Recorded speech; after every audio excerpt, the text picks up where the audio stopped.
I always tell sellers when discussing the price for their house that what they really want to focus on is less the purchase price or the list price of the house, but what they're really more interested in is, or should be, their net proceeds. So it's about what they walk away from the table with. And sellers are not always clear on how to figure out their net proceeds. So I'm here to help. Net proceeds are the sale price you get for the house minus all of the fees that you pay. So you pay a real estate commission. It might be 5%, it might be 6%. It just depends on what you negotiate. In addition, many brokerages are also now charging a set flat fee for certain services. Sometimes they're $400 or in that range. It just depends. So make sure you ask the potential listing agent or any listing agent that you're interviewing what all of their fees are, both commission and flat fees.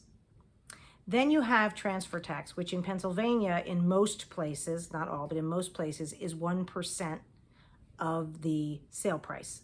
You also have title fees. So the title company makes sure that you've paid your taxes, for example. Make sure that you've paid your sewer bill so that the new owner doesn't get stuck with those bills. In order to do those, they get what are called tax certifications and sewer certifications. They charge you for those. They also charge you for courier fees, delivery fees of the packages, that if you have a deed package that you sign. They may charge you a notary fee. They also will charge you, if you are paying off a mortgage, a mortgage payoff fee. So most of those fees are in the $30 to $35 range. Those aren't a lot, but you do want to know what they are. Now the lenders will also charge you sometimes a mortgage payoff fee. You have to obviously subtract anything left on the mortgage from your net proceeds. But you should have a little bit of money held by the lender in escrows that they keep in order to be able to pay the taxes and the homeowner's insurance if you have your bank paying them and you're not paying them out of pocket. So those should be returned to you. One area that can be hard to figure out is tax credits or reimbursements. So depending on what time of year you settle and whether you've paid taxes, you may be entitled to a reimbursement from the buyer for taxes that you have prepaid.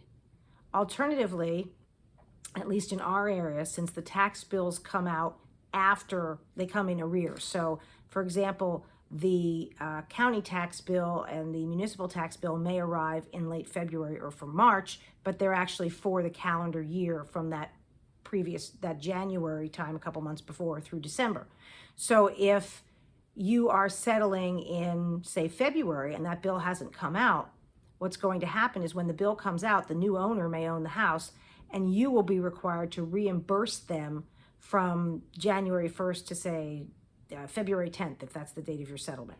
So you can ask either your lender or your agent to estimate what's going to happen with those taxes and who's paying whom.